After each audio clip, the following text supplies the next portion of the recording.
What questions would you ask a digital PR agency if you're looking to hire one? So the first question I'd want to ask is, what type of campaign would they recommend me running? So would they recommend a reactive digital PR campaign, expert commentary, an event PR type blast? I'd want to know all the different types of digital PR campaigns of what they do. Why is that important? Because it completely depends on what your end goal is. And I think you've got to assign your end goal and say, okay, this is what I'm looking to do, right? So expert commentary and like reactive PR is the way I explain it is like a link insert. So there's an existing article that's going out that you've not written. It's not about you as an individual, but you can add your layer of adding a comment in there to like strengthen what the article is talking about. Okay. But it's not really specifically about James Dooley. So it's not about an award that I've won, certain achievements that's been made. So if I'm looking for it from a personal branding point of view, digital PR, like the reactive PR and expert commentary, is not the right type of PR campaign that I need. Mm-hmm. Do you know what I mean? It's more, but I need more branding. I need the whole article to be about me and something that's happened of what I've done, right? So first and foremost, I'd be assigning my goals, speaking and asking the questions to the digital PR agency. You tell me what strategy is needed. And I think the first question I'd want to know is the strategy, because obviously that then after that determines everything else with regards to, are they the right company to do that strategy? Case studies and all the rest of it that comes into it. But initially, what digital PR campaign would you want to run? Here's my end goal. Yeah. That's the first question that I would be asking. Yeah, so I think one thing that you touched on is case studies. That's what I would be asking next, or potentially might even have their case studies live on their website. Hopefully, a lot of digital PR agencies, they're a lot more tech savvy nowadays, so they should have a lot of case studies on their website. And then also looking at what type of digital PR clients that they've worked with. Let's say you're a big fashion brand. Have they worked with big fashion brands before, or are they more experts in terms of only doing digital PR for SaaS, let's say? So trying to align your business with previous experience that they've actually got. Do you know what's crazy about the digital PR industry from my point of view? If I was looking to scale out a digital PR company, I would be flooding it with case studies and testimonials. Yeah. Because what's prompted me to buy digital PR is a lot of the time from an SEO standpoint, they're no-follow links. Sometimes they're not even links at all, not even a no-follow, just a mention, right? So what SEO value's got that in comparison to you can go and buy guest posts or link inserts that are do-follow links that are passing page rank and link juice through to your website? Why would I want these digital PR from an SEO standpoint? Now, obviously, we both know that they're high DR and they are, obviously they're going to be relevant and stuff like that, and they do help quite a lot, right? But when I'm looking at the case studies and the testimonials, a lot of the time I look at someone's case study and I go, I want that. Yeah. Right? So it's one of them things. It's almost like kitchen remodeling. You see a really nice kitchen and you're looking to have one done, you're going, that's what I want. Yeah. And price almost becomes a secondary because they're going, I want a campaign like that. Who did that? Oh, Ferricazona did that. Oh, it's Linkify that did that. Oh, it's Jampress that did that. Oh, it's whatever link building agency that's done it, digital PR agency that's done it. That's what I want. That's the company I'm going to. Because that campaign that they put together and the ideation of what they did ended up getting that client 19 really powerful backlinks, and they go and do a case study about it, and I'm like, what can you do for me? Yeah. So you've absolutely banged on the money when you say case studies and testimonials in this industry for digital PR is the best way for, I'm saying it from a digital PR agency's point of view, that what they should be doing. But if I'm looking as a business owner to hire one, then yes, definitely looking at the case studies and the testimonials. Yeah, so I think the next question that I would be asking is turnaround time, because turnaround time, obviously, we've done digital PR ourselves at our own agencies and stuff, and it's literally, it could be 4 weeks in some cases, it could be 6, it could be 8. A lot of digital PR agencies, to my knowledge, they probably do like the 8-week turnaround time. But again, if say for example, you are doing an event and it's on in 4 weeks time, and that PR agency is saying, yeah, you're not going to get all of your PR done in 8 weeks time, then digital PR might not even be for you. You might want to go down the Facebook ads route, let's say. But yeah, knowing what the turnaround time is, or asking what the turnaround time is, I would say is pretty important. I think that's very important as well with regards to some business owners need to be hiring a fractional CMO to make certain they're spending money in the right places. Because it's, with regards to spending money on a digital PR company, you need to understand the why you're doing it. And like you said, if it's an event in 4 weeks and links don't land for 8 weeks, it's irrelevant. Plus, not only that, if it's an event and you're trying to sell something, you're not really going to get the links using the power through to it or anything like that. You might just be better doing something like a PPC campaign or Facebook ad campaign, which is pretty instant. So for all that, it's important when you're asking the questions. And some of these digital PR agencies, they'll be honest and they'll tell you. And if they're not, like, they're scammers, do you know what I mean? Like, they'll know straight away whether the campaign would work for them or not. My next big question I'd be looking to ask with regards to questions to a digital PR agency would be, once I know the strategy of what I want, how much is it? Yeah. How much are you going to charge?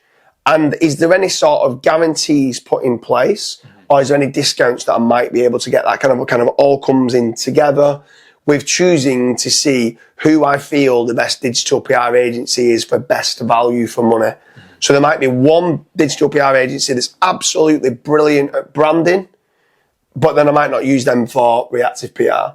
And there might be someone who's really, really good at reactive PR, but I won't use them for branding. Yep. So, and then you've got to understand the costs and stuff like that come into play. And you then got to try and work out who is the best value business when I'm asking these questions for digital PR. Yeah, I think the next question that I would ask is, obviously now that you know the price, let's say it's £10,000 or £5,000, what am I going to get? Am I going to get 5 links? Am I going to get 10 links? Am I going to get 25 links? Now again, what a lot of digital PR agencies do, and correct me if I'm wrong, is, well this is what we do anyway, is we say that there's going to be a minimum of at least 10 links for your money. So I think that's probably across the board. That's what everybody does. And then at that point, you can then, again, go back to your own KPIs and you're like, right, okay, I'm spending £7,000 here. This is what I'm going to get. Yes, I think it's pretty good value. Yeah, I think the KPIs, I think the reporting is very important as well. I think people need to understand that this is genuine outreach. This isn't going buying 10 backlinks from a guest post farm. Yeah. This is genuine outreach. So it all comes down to the idea. And if the idea and the ideation of what you come up with is good and it's a trending topic, you might go and get 25 or 30 backlinks. Right? Now, you as a customer don't then turn around and go, oh, I'm going to pay you 3 times more for that. Yeah. You just go, wow, that was an amazing campaign. That £10,000 I spent on that campaign was great. I got 25 really decent links. Your next campaign, even though a lot of them will guarantee you the 10, it might be costing the digital PR agency money to do that. If they're not very good with the ideation, they might create a campaign. They might only get 4 or 5 links. They've now got to create another campaign. And let's say the other campaign only gets them 2 links. They're only on 7 links. They then need to create a third campaign. And this is all forms, it's no extra money to the customer. It all forms part of the will guarantee you 10 links. So they've got to try and work out as well, is this topic, is this industry worth it for them?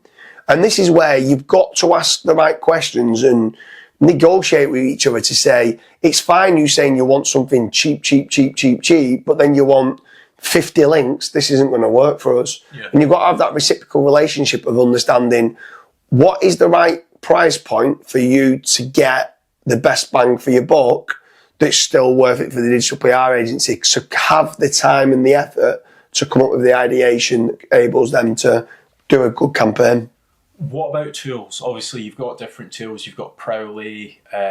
What's the other one? Cision. There's many different tools of what they can use. So a lot of it comes down to, a lot of the tools is like a database of journalists and reporters that they can go and connect with.